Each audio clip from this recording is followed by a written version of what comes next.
features. Welcome to No Driving Gloves. Derek and John. Dave should be along shortly. I think Dave's being held up by some of the things that are on our talk list tonight. But again, thank you. Possibility. He does live in Vermont, so I don't really think that exists up there. Well, it is No Driving Gloves. We thank you for joining us. If you're joining us live on Facebook or YouTube, if you're doing either, be sure to like, subscribe, whatever the typical things that Mr. Beast tells you to do. Whatever he tells you to do for us because it seems to work for him. Well, if that was the case, we should have got into this like 20 years ago. So. Yeah, what we need to do is the Mr. Beast thing, and you just devote 24/7 to this. Sacrifice everything else in your life. That's true. And if you do that for 15 years, then you can have everything. Then I'll be 68 and dead. Yeah. You won't even be retired. Ha ha. How do you know? Well, with Mr. Beast money, you might be.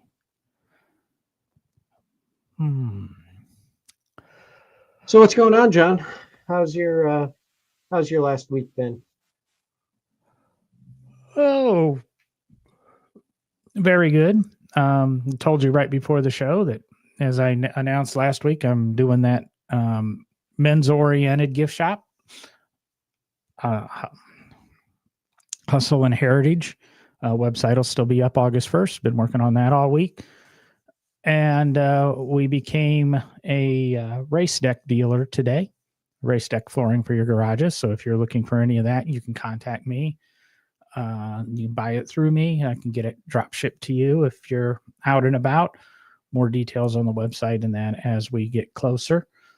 So I just kind of happy to do that. Really not that big of a discount, but it's something I think it's a man thing. Works well in your man cave, works well in your garage, works well in your shed, wherever. Should probably get some for the studio.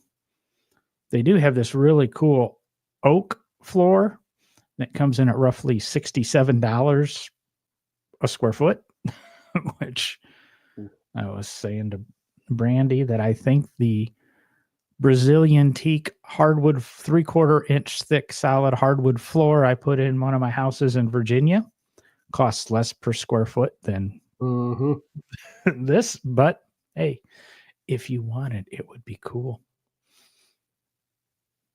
Does it snap together like race deck? Is it? Yep. Same thing, just in.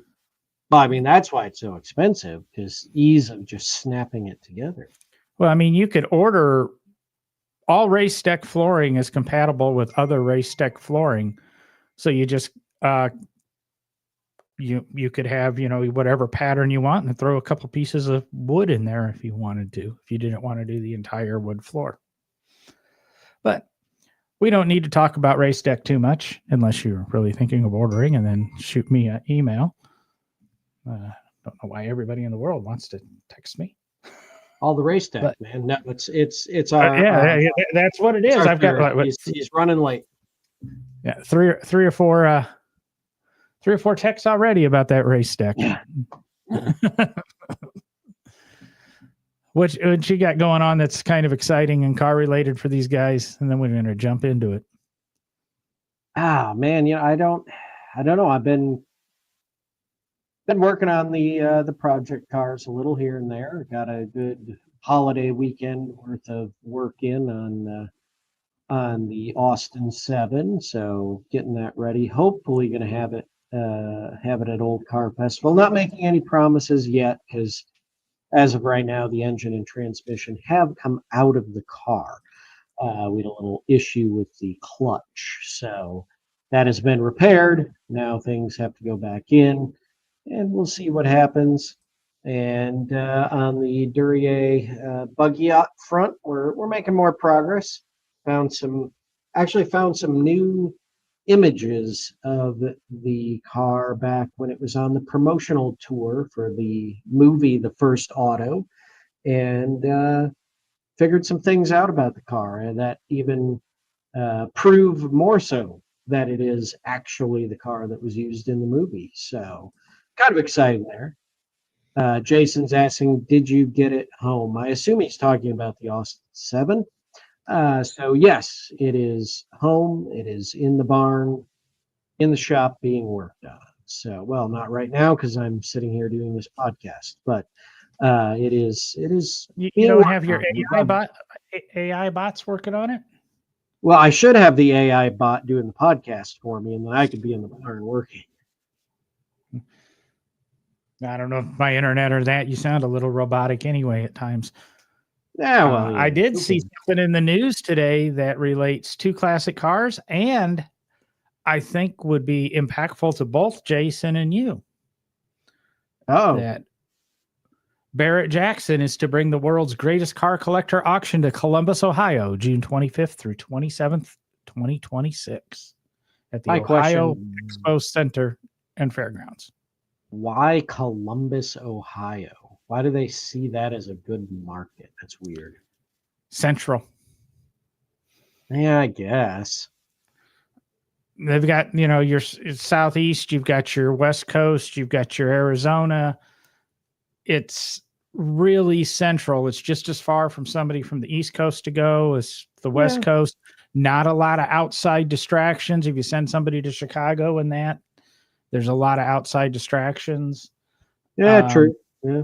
I don't think it's such a bad deal. And doesn't Good Guys or something do a huge thing there? I'm trying to remember. Is it Columbus? Is it Columbus or? Oh, yeah, maybe it is Columbus that they do a big Good Guys event. Yeah, because I'm looking at this intro picture, and that entry looks very similar. Yeah, I guarantee you, the Good Guys does it, because when I went up and visited Will when he was displaying up there, it's there. And Jason comments, everybody knows that Columbus is a hub for automotive culture. But no, I think it's that central location, easy to get in, easy to get out. Not a lot of distractions. But yeah, that makes sense. Yeah, thinking about it, that all makes sense when you think about it that way. There's enough in Columbus to do, food, go out, dinners, lunches, things like that. But there's not a lot of distractions. Yeah, that's a the 2026 Barrett Jackson Columbus auction will be held at the Ohio Expo Center and Fairgrounds, long considered one of the most dynamic and unique venues in the Midwest. Located in the heart of Columbus on a campus occupying 360 acres, the Expo Center features 19 buildings, 1.4 million square feet of event space under roof, as well as on-site parking for 14,000 vehicles, making it one of the most flexible and accommodating sites in the region. I think that paragraph really sums it up there for you. Yeah, big enough location for what they want. Yep. Yeah, that's all right. Well, so they're coming in 2026, huh? Yep. Late June of 2026. I just thought that was a relevant piece of news. Hit the wires today, popped up on one of my news aggregator apps. And that was read to you right off of the Barrett Jackson site. All right. Well, and then the big news in New York that Retromobile is going to be in New York starting. They're going to do one in 2026, bringing it over from Paris. Yeah, that's been in the news. What, we got to be going on almost 2 years of them talking about 2 years they've been talking about it. Yeah. Yeah, it's just lost its luster. I mean, I understand if you're planning and coming from overseas and stuff, but the people that are going to come just can hop on their own jet and fly here. It's most of them.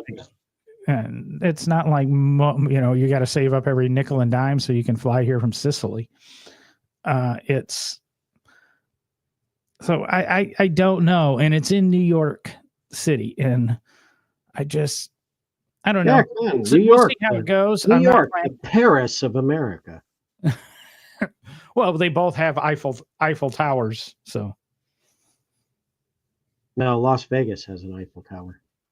well they hid our Eiffel Tower under some lady's dress. You look up her skirt, it's an Oh, Eiffel Tower. gotcha. Yeah, why don't they have it at out in Vegas? That's they'd have the Eiffel Tower there. Well, I don't remember what all stands anymore out there. They keep tearing things down and building new. Because Vegas is a really long way from Europe. Yeah, that's true. That is That's an true. extra 2,000 miles. I mean, that's really pushing your G550 if you're going to make it there. You're going to have to be. You're like going to have Trump Force One or something to cover that kind of distance. There you go. I'm gonna admit I'm kind of excited. I really do hope that everything falls into place and they do it. And if I can, I have long said I will never set foot in New York City because I don't like that place. I've never been there, and I say I don't like it. It just doesn't appeal to me. If Retromobile happens, if I can make it to New York for a Retromobile event, I will probably go. New York, I did a lot of work in New York when I was living in DC. We had a lot of contracts up there. I absolutely despise the place. But on the flip side, I kept saying, one of these times you're going to send me here and I'm going to decide not to come back home. Because it's like flying. I don't mind being in the airplane going somewhere. It's all the BS that happens before and after the airport. I'm not afraid of flying. I'm afraid of airports. I just don't want to deal with airports. And it's kind of like New York. Once I get to where I'm going in New York City, it's great. And if I had an apartment in Manhattan or the Bronx or something, and I knew my surroundings and I could bounce, and do things real easy, yay. It's, again, that getting to that destination. Once I'm at the destination, I'd be fine. And I just swore one day if I ended up in New York too many times, I would end up staying. It kind of sounds stupid, but I've got a acquaintance here in Birmingham who now has a place in New York City, and they seem to really enjoy going there and such. But they have a little bit more flexible vacation time than I do at current. Maybe with this new Hustle and Heritage venture, my vacation time can open up a little bit more. There you go.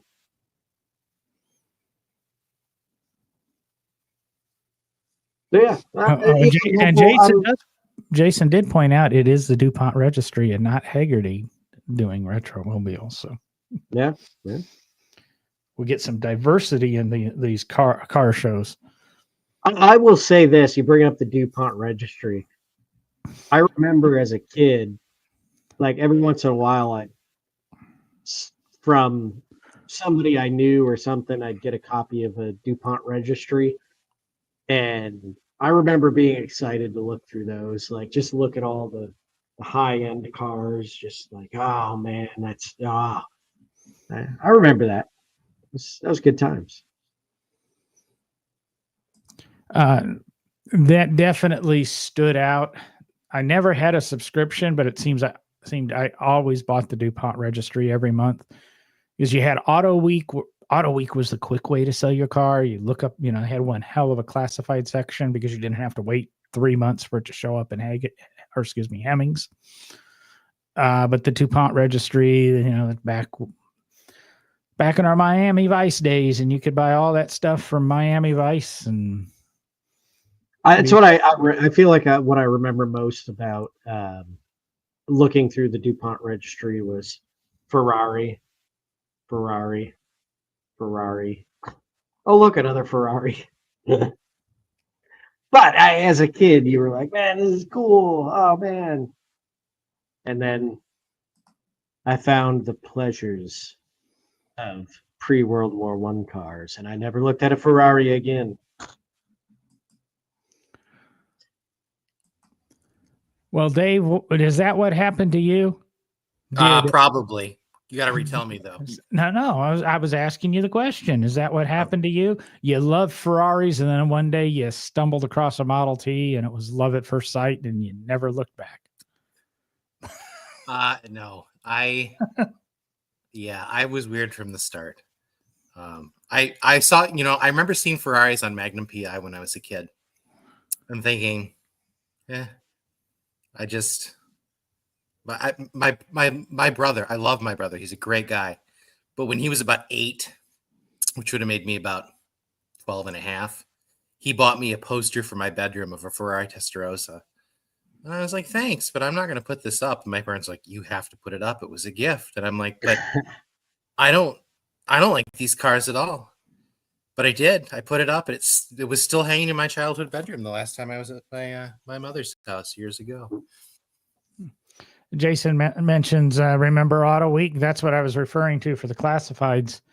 But it was Satch Carlson that had a column at the end of every issue. Was it Auto Week that he had his column? He had a column at the end of every Hemmings Sports and Exotic magazine. I don't know if he did others. This is before that, because he was doing it, I think, for Auto Week, and then he got into a little legal trouble, which was disproven, and he had to disappear for a while, and then he was doing Hemmings, and he was doing was that while he was in Alaska?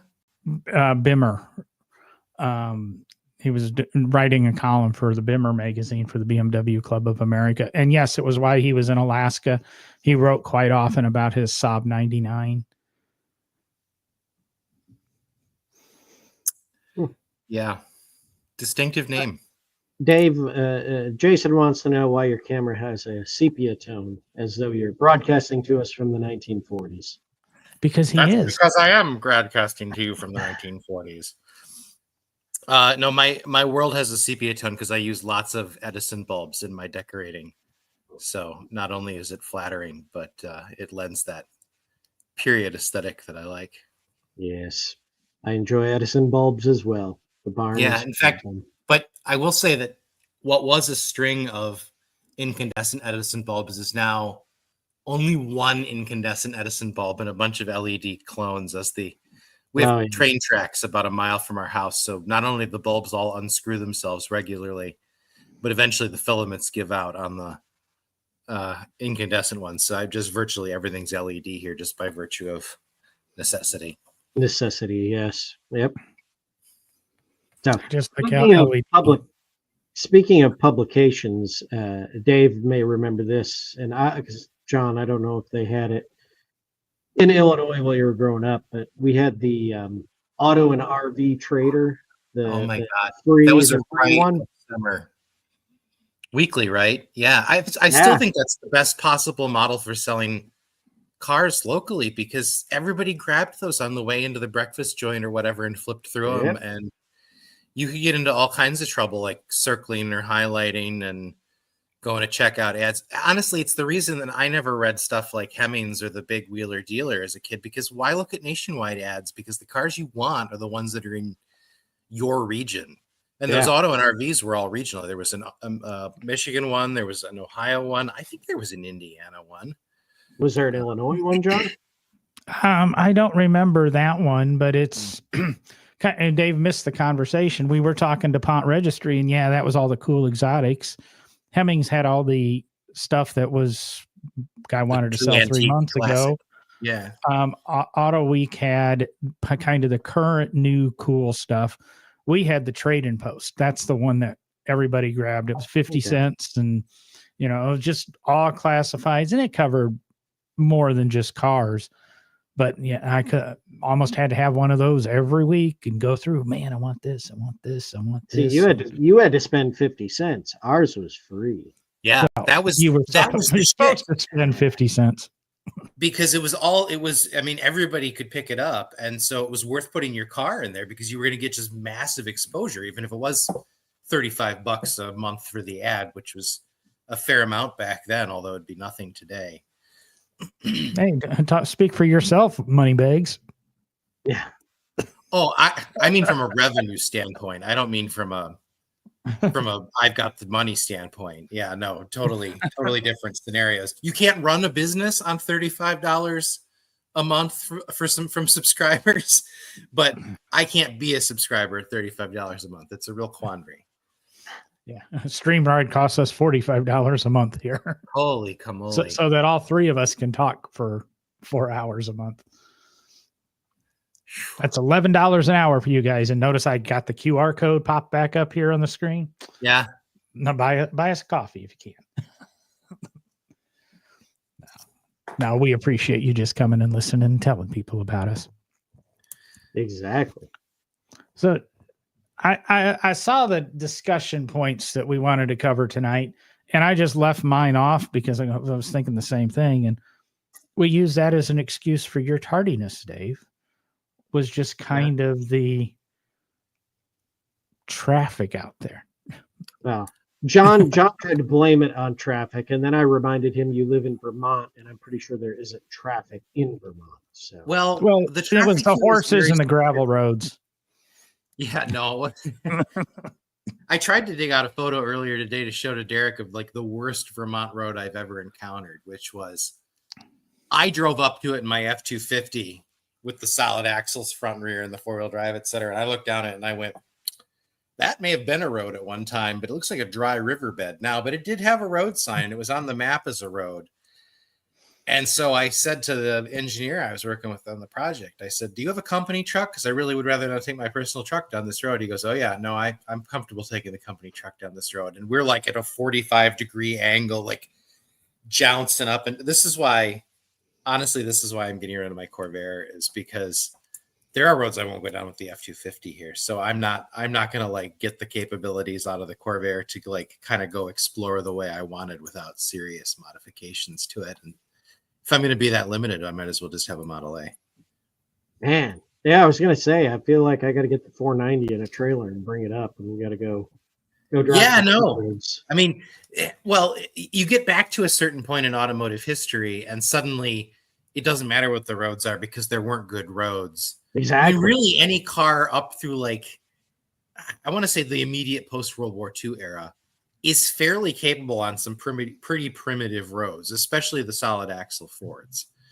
And they were pretty obsolete feeling in the market at that point because roads were getting wider and smoother and flatter. And so independent front suspension was becoming the role, et cetera, at higher speeds. But like you get before that, and they had to be able to deal with whatever you threw at them, which is, I was just saying to a friend today, like those old cross country point to point, not even races, but like the exhibition drives, like Arnie Oldfield crosses the country in 23 hours in a Marmon. Like that meant something in terms of driver skill, road development, the actual durability of a Marmon automobile and its ability to take whatever roads it found in this country. Like that's my objection to modern racing is like top fuelers, 300-mile-an-hour Bonneville cars, Indy cars. These things mean nothing to me because they have no relationship to my experience as a driver. I'm a door slammer guy all day. And so that's why I think admire those early cars that way, is because they were so all around capable. Like people scoff at them because they won't do 70 with the AC on and in an isolated cocoon, but they come from a time where if you went back with one of today's cars that was capable of doing all that crap, with some exceptions, like some modern trucks and such, maybe, but they're awfully big for that era. But most modern cars could not deal with the conditions they had there. And so it's, it's like the, we've all seen the cartoon where the guy in the desk is going, now you're all going to take the same test. Go climb that tree. And the monkey's like, yeah. And the fish in the bowl is like, what the H? Because, but, so, they're multitaskers. It's one of the things I admire. And one of the reasons I kind of disapprove of street rodding, because you're making a multitasker into a unitasker, which is take me down the road like a Buick Roadmaster from 1989. Well, I do want to clarify for everybody. It wasn't 23 hours for the Marmon because the Cannonball record right now is 25. It was, what did they say? Completed the transcontinental drive across the United States in under 6 days, surpassing the record by 41 hours. Okay. There That was we and that was the 1923 Marmon run. That was the 1916 Marmon 34 team. Was that Barney Oldfield? I didn't ask Barney Oldfield. Yeah, because I mean, most records are the Cannonball. Most people are going to be familiar with the Cannonball Baker Yeah, the run. Cannonball. Yeah. Yeah. But Barney did it. A number of other people were doing it and all that. And yeah, but I agree, Dave. I mean, that's it's. I can't. I think it's one of the things I enjoy about owning the earlier cars is, just you're driving and yeah, you might be on paved roads now and then, but if you see a dirt road, you just start exploring and you just go for it. And I've been on tours where we get into the middle of, I was on one Model T tour in northern Michigan, northeastern Michigan. So up in all the federal lands up there, going on all the roads up there, dirt roads, fire trails, anything, And sometimes we'd get on a 2-track that we thought was a fire trail or something, but it turned out to be like somebody's access into their private forest. And we'd get halfway in and start seeing the private property signs, be like, oh, guess we should turn around. Can you turn around on some of those roads, or is it an exercise in using your reverse band? There were a few that, we had to reverse all the way out of, or just decide to keep going. And hopefully the fact that we're in antique cars, no one would shoot at us, because they figured, well, they're probably just lost. So, I mean, don't misjudge people that are willing to open fire on people. But well, yeah, but usually in antique cars, you're safe. You're probably, if something that distinctive, you're probably not out to make trouble because exactly. So. Well, I worked at a youth camp that had been built in 1925, so I always felt like they should have like Model A Roadster pickups as their maintenance trucks. But you mean Model Ts in 1925? I know. I'm getting to that. Okay. We had most of the infrastructure was newer than that. It had opened in 25 and its heyday was in the 20s and 30s. So anyway, the point being is that one of the 2 vehicles that was most coveted on the property were these Gators, because, the John Deere Gator side-by-side things, because dimensionally they're not too far off from a T. But what I discovered was it meant you were bolder to go down narrower paths than you ought to. And I definitely encountered one spot where what I thought was a path really turned out to be just the ridge on the side of a hill that was actually a sand dune. Had to do a lot of creative backing up. And my boss at the time had driven oxygen tankers in the Rockies in the 70s in his 20s. So he was very chill about everything. Like, I think he felt like all of the time that he had survived since then was just like gravy. Nice. So he was very unfazed by all this. But I remember my partner and I had to take the big, heavy, fully loaded toolbox out of this Gator and set it on the ground so that we could physically lift up the rear end of the Gator and turn it around on this path so that we could stop backing up and drive out nose front. And that's not even the craziest car story I have from working at that camp. Like, it was very memorable couple of summers. Nice. But yeah, a T is a very capable, like, size, package, ground clearance level. I mean, in stock form, up to 35 miles an hour, it's an incredibly capable vehicle.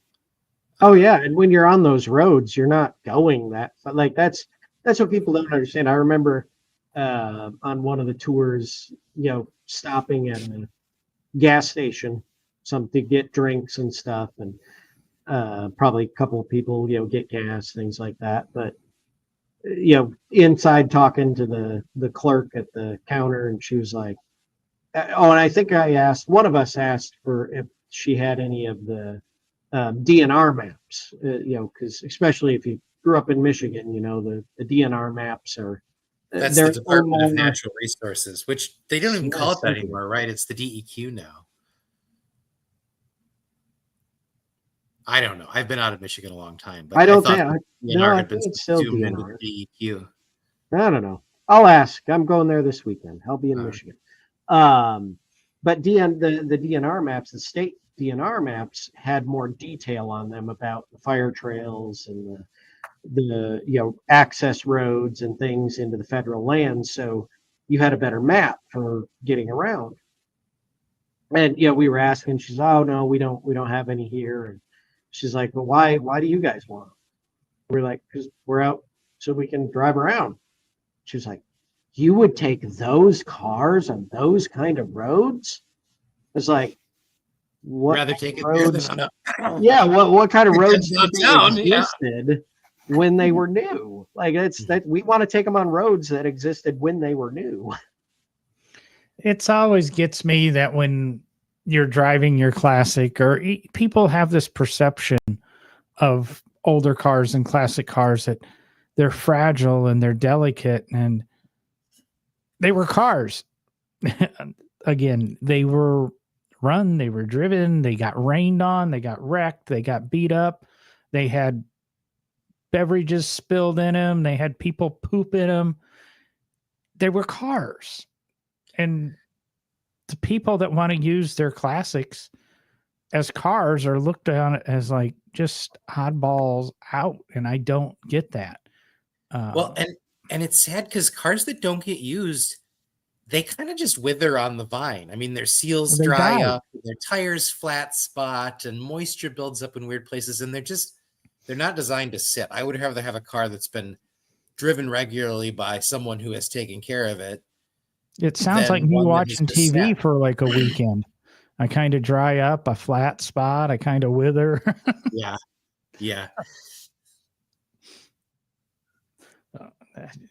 I don't understand. But then again, we're getting to this point in the world that we don't even want to interact with our cars. We kind of want to get in it, sit down, and let the car handle everything. Braking, stopping. I keep hearing this, and I've tried to do it because there's a setting on the truck that will do that now. And 1 foot braking or whatever. And I don't get that where you can, you let up on the gas, and because it's doing this regenerative stuff, and it'll stop itself. And it does the golf cart stuff. Yeah. And it's using, I'm assuming it's using the auto stop so that you don't crash into the thing in front of you. I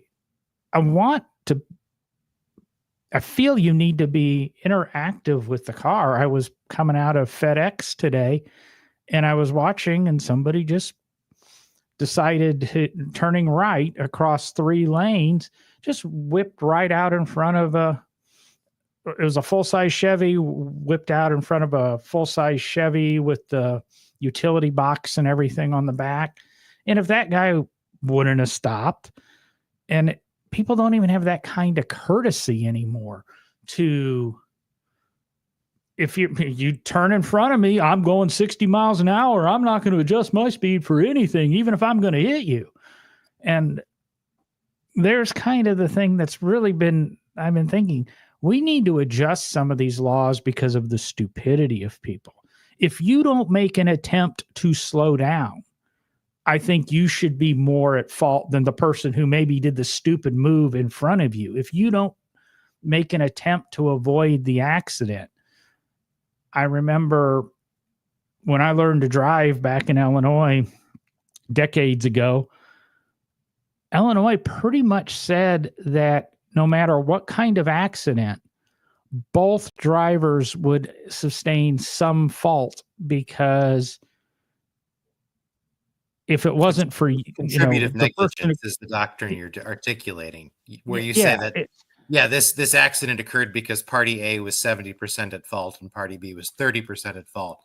Therefore, your damages, party B, are reduced by 30% because of your contributory negligence. And that's a common law doctrine that typically applies in virtually every state, but you've got to get to the point where you're in court arguing about it before it kicks in, because I guess your insurance company could go and try to argue about it with you, but they just end up in litigation with you, and so they don't want to do that. So yeah, that's definitely a thing that can come into play.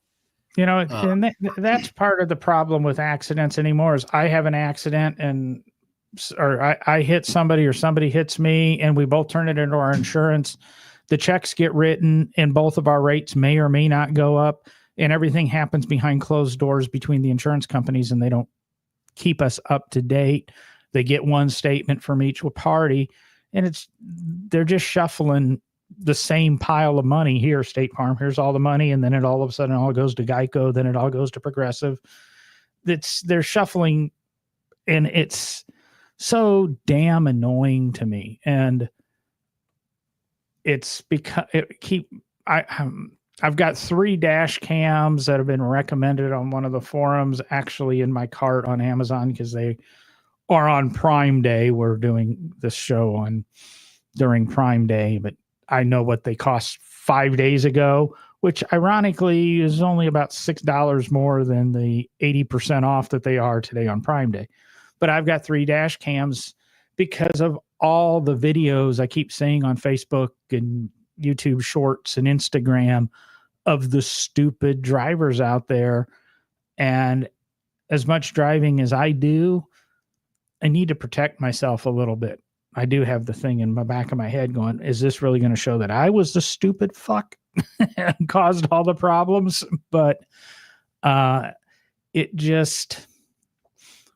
it's bad that we have to go to things like that because other people aren't courteous, or they're relying on the stupidity prevention devices on the cars. Yeah. What are your guys' thoughts on that? You would love my prepared rant for this evening, but I'm willing to let Derek go first if he's got a prepared rant to go on. But yeah, no, definitely I have thoughts on this.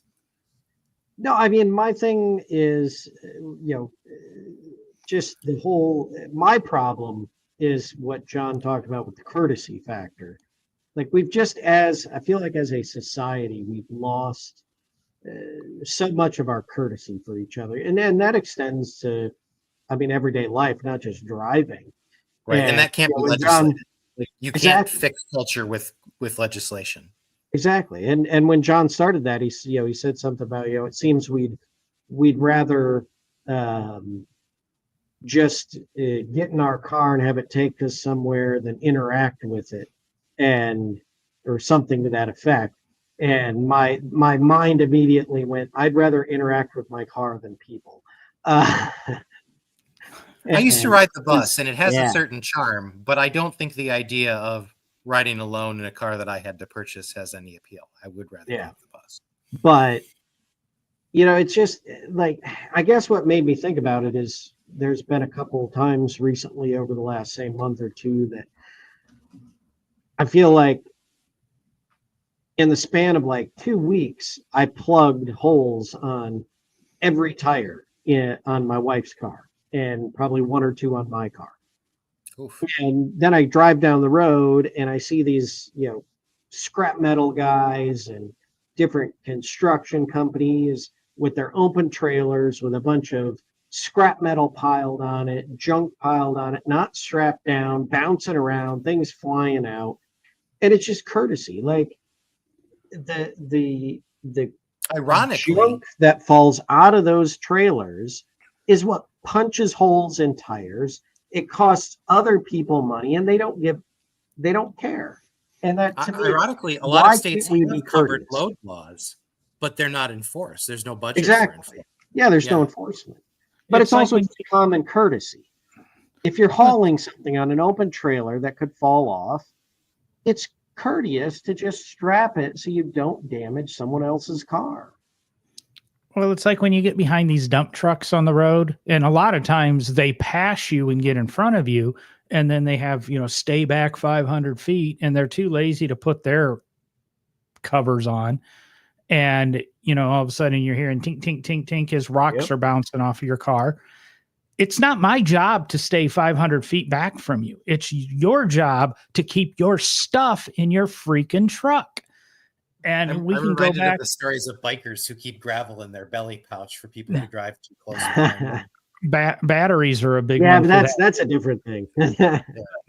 No, go back to the mid-90s.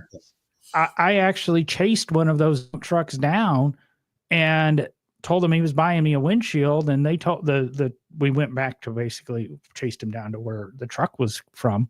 They told me no, insurance made him buy me a windshield, and it was an expensive windshield for that car. And then when I was going to Kansas, it might have been one of my trips to Kansas. I had my dad's truck because I was trading an Integra for a set of wheels. The long story, but don't worry about that. And there's the John used to own 91 Integra, but for this episode, possibly.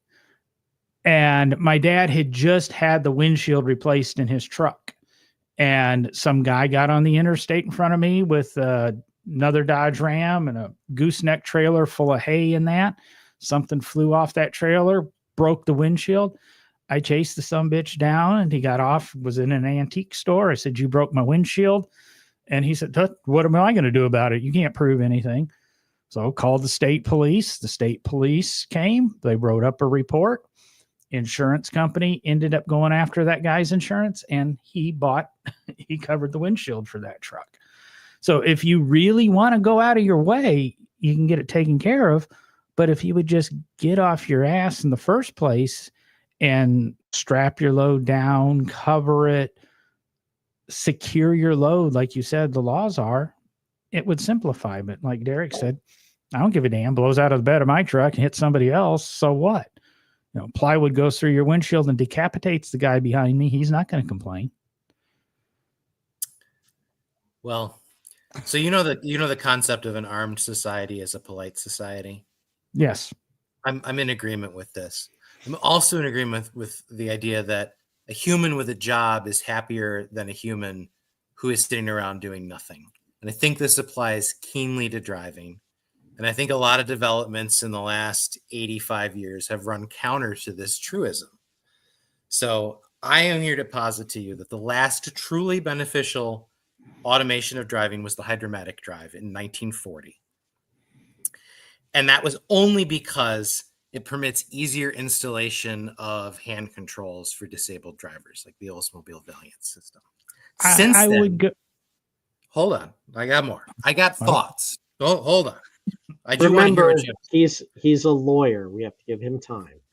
Since then, automation has prioritized the buyer's perception of luxury and maybe value, and the investor's demand for novelty over the operator's engagement. Infotainment systems, turn-by-turn navigation, and driver assistance technologies, even cruise control, have created a breeding ground for distraction. Drivers' eyes are now off the road and their minds are off the job of the task of vehicle control.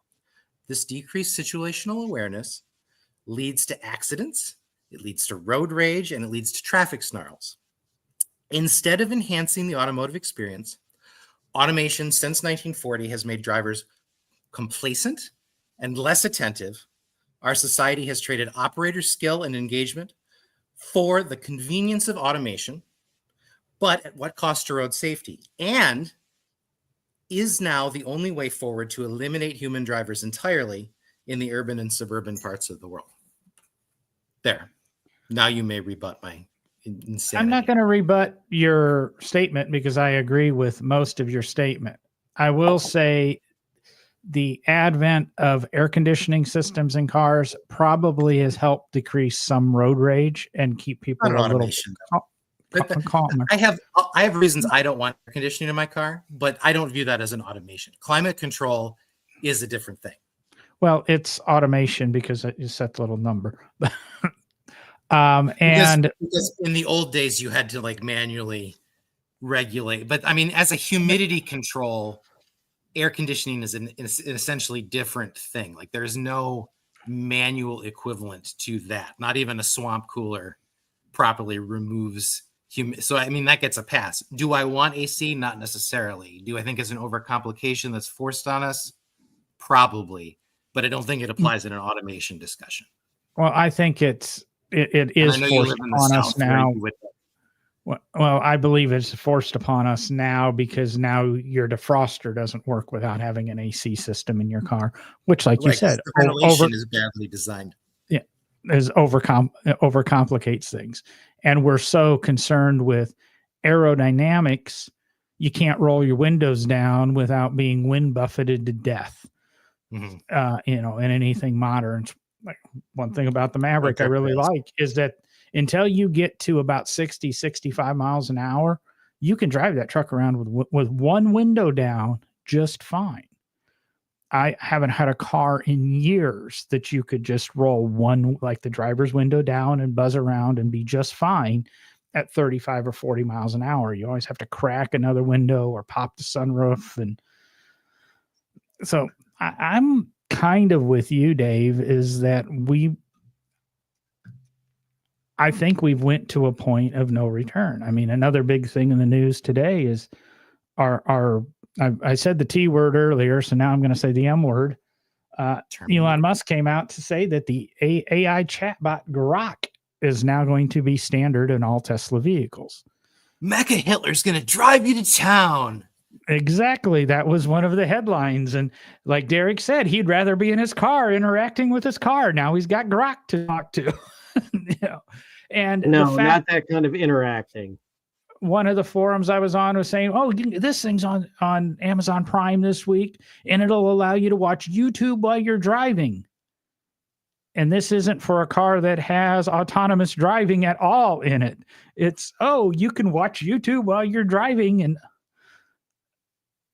what the? There's a reason audio podcasts are audio podcasts, because you can do those while you're driving. We don't want you watching No Driving Gloves video podcasts while you're driving. I don't know. I don't know. I've seen people with their cell phone mounts watching videos. Well, and people used to read books and magazines in traffic. I mean, we all remember those pictures of people doing all kinds of boring stuff in traffic because, and not just when it stopped. The guy driving down the New York Times. Yeah, I mean, people. If you make driving boring, which it's been increasingly boring since the advent of the interstates and all of the trappings that go along with that. And it's like, I don't know, it just increasingly seems like we're headed back to a railroad scheme, but where we're expected to pay for the rolling stock and occasionally trade it in. And I don't care for it. But I mean, I don't know. Nobody's listened to me about legacy infrastructure so far, so I don't expect them to start.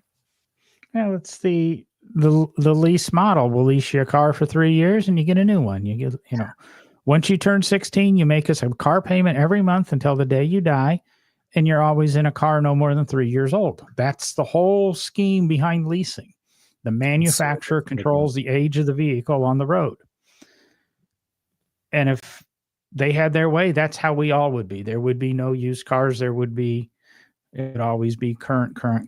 And I think as we get into this autonomous driving and that, we are going to see a point, maybe not in our lifetimes, but quite possibly in Derek's kid's lifetime, or at least their kid's lifetime, almost guaranteed, where the cars we're driving today will be illegal to have on the road because they're not communicating with the other cars, and everything will be dependent on being this Will Smith movie, Judge Dredd movie, AI train thing on the roads. And yet there's definitely parts of the world, and certainly this large country, where I don't feel like a fully autonomous car is ever going to be practical. Like, you're going to need the equivalent of a mechanical horse to navigate certain roads because but the skill of driving them is going to be increasingly specialized. And yeah, I agree. Antique cars are going to go the way of like horses, where you just take them to specialized paddocks and operate them in seclusion. And they're only a thing for very rich people. And it's sad, but it's the way of the world. We're becoming a Latin American country. I always just recall the old adage: people, while driving, cause accidents. Accidents, while parking, cause people. Mm-hmm. Well, BYD did announce yesterday that they will cover all accident, vehicle damage caused to other vehicles while utilizing self-parking on their vehicles. Now, we don't have any BYD vehicles in the United States yet, but that consumer level, industrial buses and things like that are BYD. But BYD, one of the largest auto manufacturers in the world that we've never heard of. I loved their underwear. course. Well, that's No, that- BVD. Yeah. Didn't a And- chimpanzee wear some BVDs once? So I gotta respond to Jason in the comments here because he's I think he's trying to saddle me with the complicated operations of 1909 automobiles in my comment about no improvement since 1940. There was a lot of improvement between those two time Mhm. spans. I mean, the automatic spark advance is one of my favorite innovations. I think a planetary is probably just a matter of practice, much like an unsynchronized but transmission synchronizers were a wonderful kind of thing. But again, not really an automation unless you consider an automation of double clutching. Yeah, and I mean, really, working a planetary transmission, driving a Model T is no more difficult than driving a manual transmission car. It's Hundreds of thousands just of moving farmers. pedals and levers. Yeah, they sold like 16 or 17 Model Ts and nobody had a problem driving them. 16 or 17, at least. Yeah. At least 16 or 17. An Yeah. hour. An hour. So, And if Derek, anything, to me, what Jason's comments here, which are, I tell you what is distracting while driving: throttle and spark advance levers. Then he says planetary transmission engagement. Then he says handbrakes for rear drums. But honestly, in my opinion, and I think in the opinion of my other co-hosts here on the show, and probably a lot of people, to me, the more you are engaged in what you're doing behind the wheel of actually driving an automobile, not piloting an automobile. I think there's a true difference between driving an automobile and just piloting one. The more engaged you are in actually making that machine operate, the more conscious you are of what is going on around you, because you have to think about, okay, that car is stopping ahead of me. I need to downshift, and then I need to hit my brakes, and then I got to do this, and I got to get it, so that I don't stall the car, so that I don't do this and have to start over. So I think you are actually, with all of those older control systems, it forces you to actually pay attention to what you're doing more so than in one of the modern cars that I call, that you're just piloting down the road. The trade-off is that it is fatiguing. I mean, you can't travel as many hours just as a human being when you're that engaged. Like I think there's a sweet balance, which is why I tend to skew and say 1940 is probably the best year technology for cars. and see, I'm guessing you both are amazed that I'm on board with you a little bit. And even Dave's date, one of the most pleasurable vehicles we had at the Barber Museum, and I believe it's still there, was a 1948 Plymouth Deluxe, and 3 on the tree, had an AM radio in it, and to drive it was divine. It was smooth. It was comfortable. It did everything you need a car to do. It would keep up with modern traffic. Mhm. We actually used that car for a short period of time where it could be one of the few cars ever at the museum that you could actually use on the road. And I absolutely loved it. And it will do everything you need a car to do. Yes, there's lots of things we would like them to do, but we don't need traction control if you have reasonable amounts of horsepower. You don't need lane keeping assist if you're paying attention to your driving. You don't need stability control if you don't have 800 horsepower and 18-inch wide tires. You don't need cruise control. And cruise control to me is dangerous because I will bet 90% of the drivers out there under 30 don't know you're not supposed to use cruise control in the rain. Yeah, it says in the owner's manual, but who reads that, right? Well, the owner's manual for the Maverick is built into the little infotainment thing on the screen. So I'm going to read the owner's manual as I'm driving, unless I want to send Ford $90 and then they will send me a printed owner's manual, or I can print it out myself, all 900 and some pages of it on my printer, and, $14 in ink and paper, and then sit down and read it. They don't even give you an owner's manual. And we all know an owner's manual, out of those 900 pages, 7 of them are going to tell you how to do things, and everything else is going to be a warning. But wait. Do they not, if it's in the infotainment system, do they not have like the Ralph Nader audiobook version? Like Ralph Nader narrates your owner's manual. I have the books on tape of him doing all the Corvair repair manuals. Oh, yes. Yeah, it's very those are a hot item. It's very engaging. Yeah, I get my Maverick owner's manual on Kindle, and I let my Kindle read it to me. And it honestly, it doesn't tell you half the things the car will do.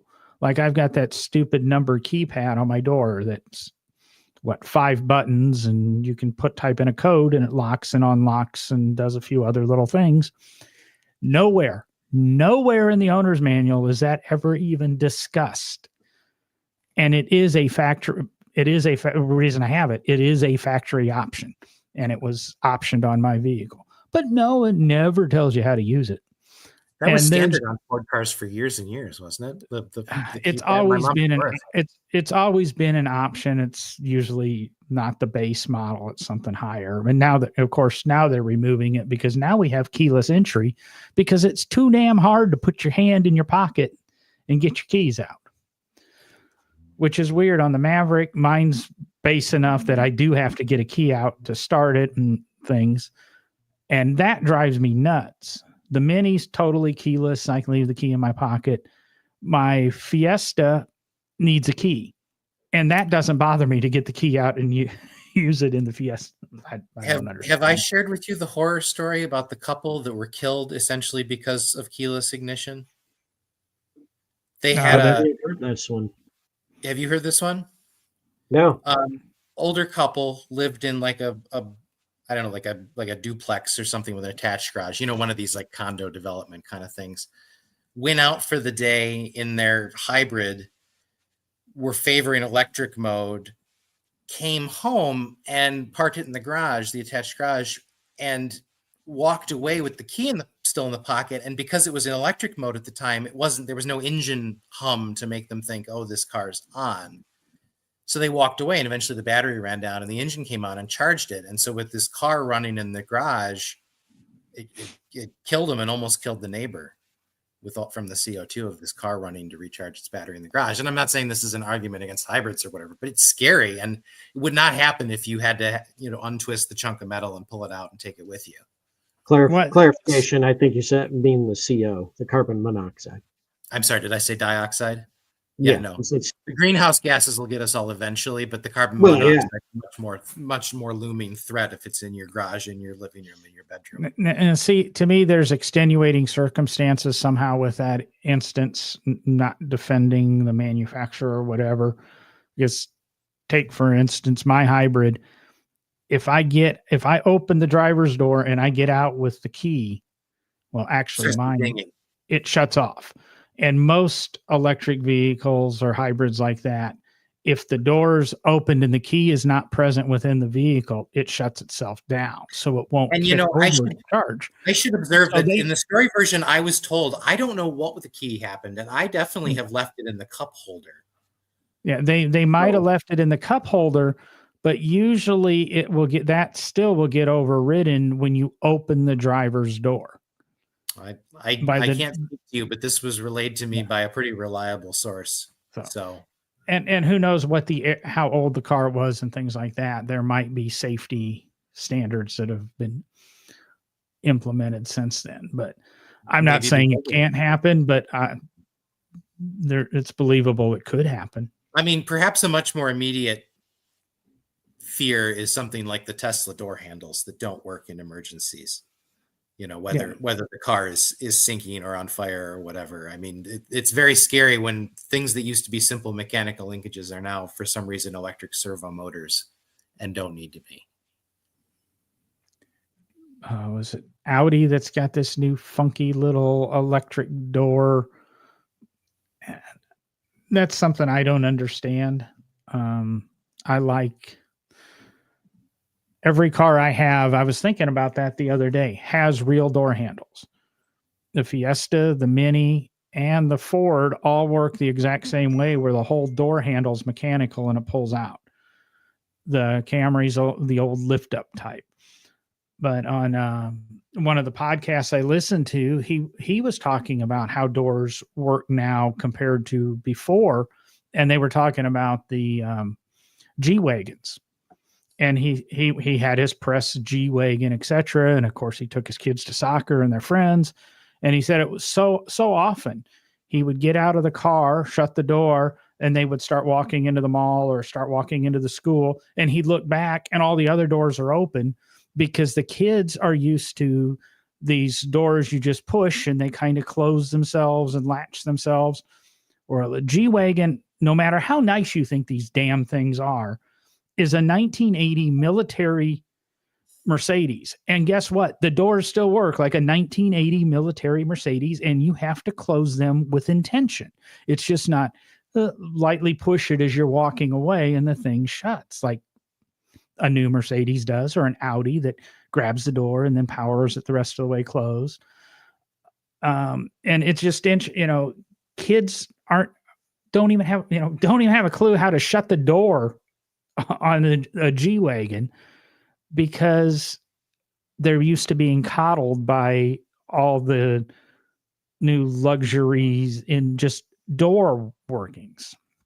It's funny because now I'm thinking about all the kids that have gotten into the back of my Cadillac with my kids and been totally baffled by the fact there were no shoulder belts in the rear seat. And that was a very, very standard thing for us growing up. So it never occurred to me at first, why these kids were confused. And similarly, virtually everybody that gets into my Corvair gets really confused by the door handles, because they're not conventional. I mean, you can push them forward, which actually locks the door. There's no door lock, or you can pull them back, which actually unlatches the door. So that is confusing, and it's led to a few people getting stuck. So in this case, I can't give the cars of the past a pass, because they were not perfect in this respect either. Model T is perfect because in every sense, and in most models, you can just jump out the side and maybe you get tangled up in the side curtain.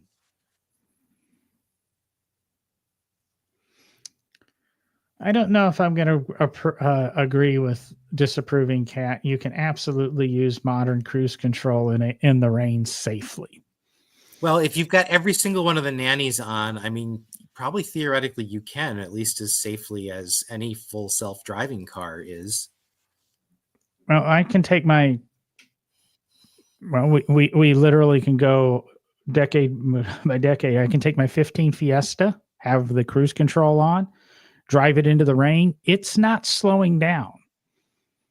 It's continuing on the same speed. Yes, that's a very primitive car.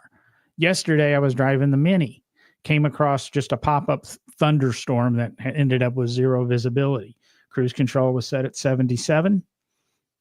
No, it did not slow down and not touch the brake. Had to hit, turn the cruise control off to bring the thing down so that it would quit hydroplaning. And the Maverick, 5 years newer, because we're going 2015, 2020, and now 2025. The Maverick's the same thing. They won't, the cruise control is not smart enough to slow you down to a proper pace in the rain. And with the auto stop in the Maverick, I question, okay, yeah, I'm flying up on somebody with the cruise control on in the rain, with zero visibility, and I'm going 75, and that sumbitch in front of me is going 35 on the interstate with his flashers on, and that auto brake kicks in, what the hell's going to happen? You swap ends.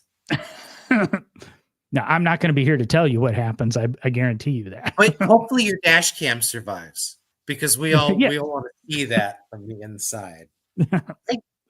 I did what do you call a 3/4 turn? I'm not sure what that is in degrees. 270-degree turn in my Camaro by accident, and I can't blame cruise control for that one. But miraculously avoided hitting anything and ended up with my rear wheels on the shoulder of the road perpendicular to the direction I'd been traveling. I don't think I even stalled the car. It scared the living daylights out of me. Wow. Do we get the backstory of how it happened, or how did my brother statute of limitations still applies? I let my pride exceed my control. Yeah, no, Wow. and I was just going too fast for conditions. I was on an M20 going back to college. This was for context, this was a 1968 Camaro convertible with a 327 and a 4-speed. And I would have been, I don't know, 23 at this point. And, I was clipping along, and I think a rainstorm popped up, and we all know that the time after it starts raining is the most dangerous, because that's when all the oils and stuff become a slick on the road before they get rinsed away. And what did I do? I think I tapped the brakes too hard in the rain, thinking I was going to take a turn that I had only just seen because I was traveling too fast. And the rear end just came right around on me. And another car was like traveling behind me and slowed way down to witness all of this. And the window was down because it had been warm. And like I said, it had just started raining. I kind of waved at him, and he drove on, and I pulled out behind him and kept driving, considerably chagrined and glad, nobody I knew was around to see it. And I'm comfortable talking about it 20 years later on a podcast, but Nice. It was not a proud moment for me at the time.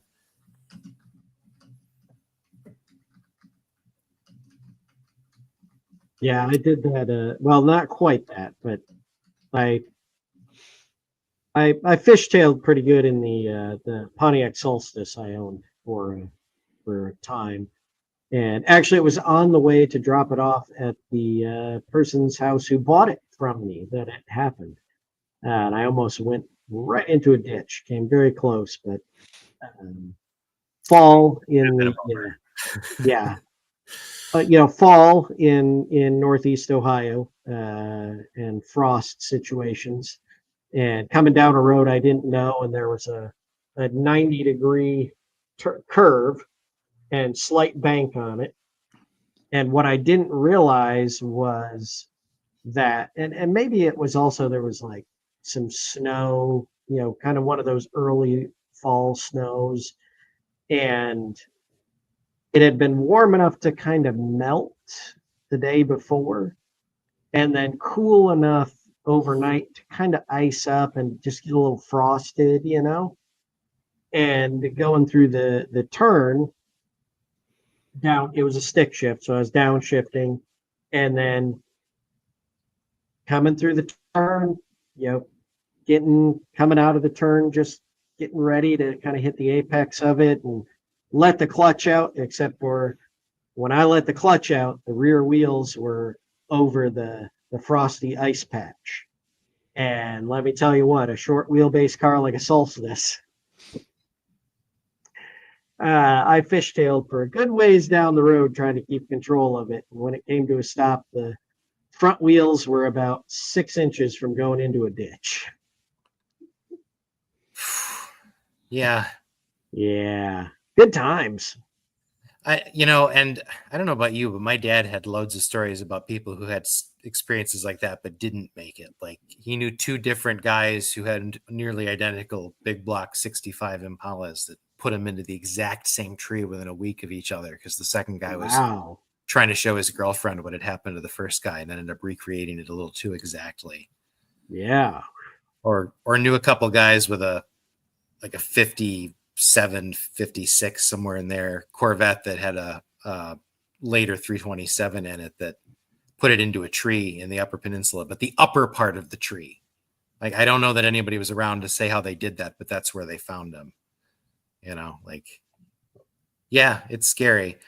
But, and then Disapproving Cat makes the point that maybe anti-lock brakes have made a major improvement in driver capability. And it's a decent point. But on the other hand, I've owned a lot of vehicles where the anti-lock brakes have gone out at one point or another. And the ability to still know how to pump my brakes and not just lock them is a skill. Whereas ABS kind of makes people reliant on that. In fact, discourages people from actually pumping the brakes. Now, the micro pumps that an ABS system can put out are a lot better than a human driver, but then you get on that argument of everything automated is better than human at some point because they can react faster and process and whatnot. So we should probably just take the human out of the equation entirely. Yeah, I remember the discussions. You guys are probably a little bit too young when ABS was just coming out and people, I can pump the brakes better. I can, I don't want to trust it. And then training the people, because when you actually engage ABS, it sounds like your car's coming apart. Yeah, it does. Especially in the earliest systems. And then the people let off on the brake, and then obviously the ABS isn't working. ABS becomes necessary because the cars become faster again. Yes, you can lock the brakes and slide your 40 Chevy into, Yeah, but if you're sliding, if you're locked, that's not effective braking. I mean, that's the whole point of pumping your brakes.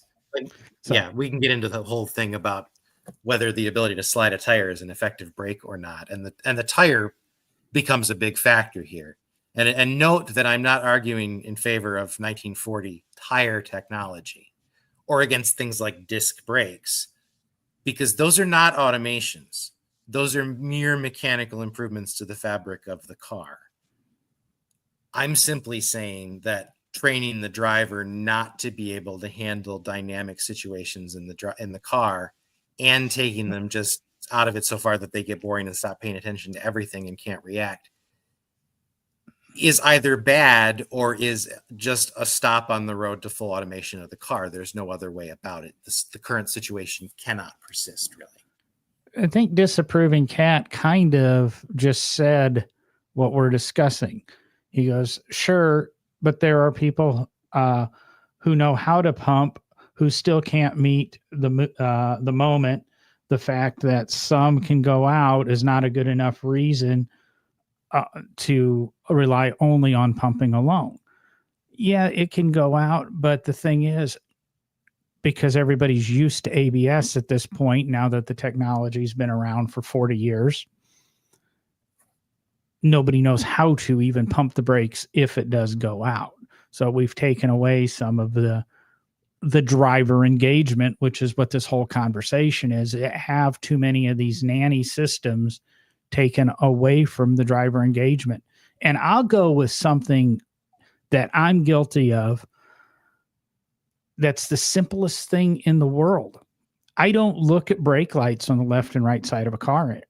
I had driver's ed in 1986, which was the first year the Chismol, the center high mounted stop lamp, became law in a vehicle. So I have always had that in my driving career. And yes, when I started driving, not every car had it. I mean, they were optional on some Cadillacs since 1984. And I think your Torino or something in the early 70s had something similar. But I grew up with this center high mounted stop lamp, and that's what I look at for a brake light 90% of the time. I mean, I do cursory look at that, but I will notice instantly a car stopped without that high mounted stop lamp. And it's taken me out of observing things because you've made it easier in some form. And I understand the logic behind it. I think it is a great improvement to vehicles, but it's dummied it. I'm standing here saying it has dummied me down because it exists. And I did ask my good buddy ChatGPT about using cruise control in the rain in a modern vehicle. Using cruise control in the rain is not recommended, even in current year vehicles. Why? Reduce traction. Wet roads increase the risk of hydroplaning, which is what I said. Cruise control can maintain, which is what I said, or even increase speed when you're losing grip, making it harder to regain control. Second, delayed response. If the vehicle starts to slide or hydroplane, cruise control won't react quickly enough. It may continue accelerating until you intervene manually. And most of us wouldn't be smart enough to intervene manually without hitting the brakes, which is that's my input there. And driver awareness. Using cruise control in poor weather can reduce your engagement with the road, which is dangerous in low visibility or slick conditions. What about modern safety features? Even on 2025 models equipped with adaptive cruise control, traction control, stability systems, most manufacturers warn against using cruise control in the rain, snow, or icy conditions. These safety systems help, but they aren't foolproof, and cruise control may still behave unpredictably in low traction situations. And then the bottom line is, don't use cruise control in the rain. Manual control gives you better reaction time and helps you maintain traction when road conditions are unpredictable. So I'm going to stand by that. And presumably the same advice would apply in snow and ice, and possibly more so. And I'm not a big believer in a lot of what Jopalink says, or Jalopnik, or whatever you want to call it, because Disapproving Cat's saying a 2019 article. Well, I wonder if the question here is a matter of what's recommended by the manufacturers versus what engineers know modern chassis and computers to be capable of. In other words, I haven't read this Jalopnik article, but I could very much see it being essentially a question of, yes, this is possible, but no, Ford and General Motors and Toyota, their legal teams are never going to tell you, yeah, go ahead and leave your cruise on in the rain. They want you to take that responsibility on and not leave it on them. Tesla will. So, no, I'm going with it because until you can tell me exactly the situation I was in with traction control, stability control yesterday it's fresh in my mind. Going down the road, just over 70 miles an hour, cruise control on, sudden downpour from clear, perfect visibility to you can't see your hand in front of the windshield.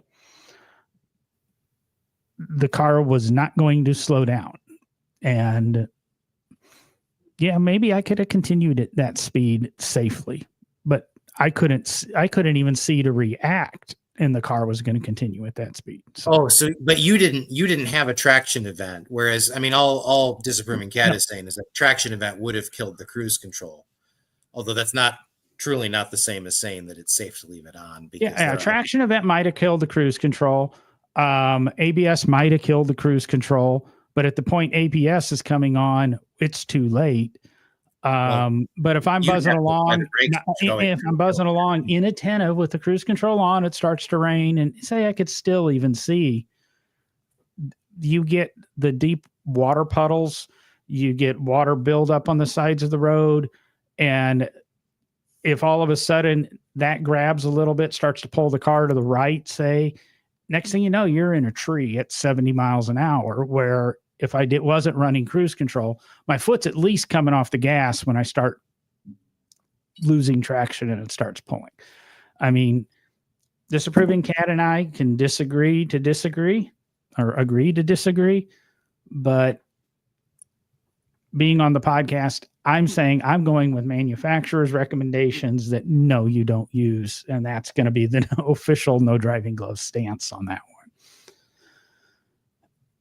one.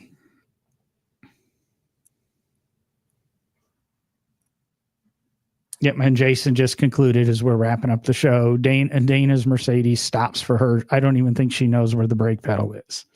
And that's kind of what I'm saying is this one pedal braking where you lift off the gas and the car comes to a stop. You need to be more engaged than that.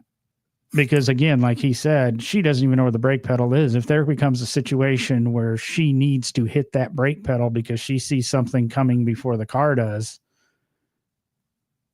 you kind of need to know by muscle memory where the brake pedal is, not, oh, I know it's here somewhere. At that point, you run over the 3-year-old or the dog or whatever. Blood on the asphalt. And on the Mercedes. Oh, that's worse, isn't it? Because the asphalt's the city's problem. Yeah.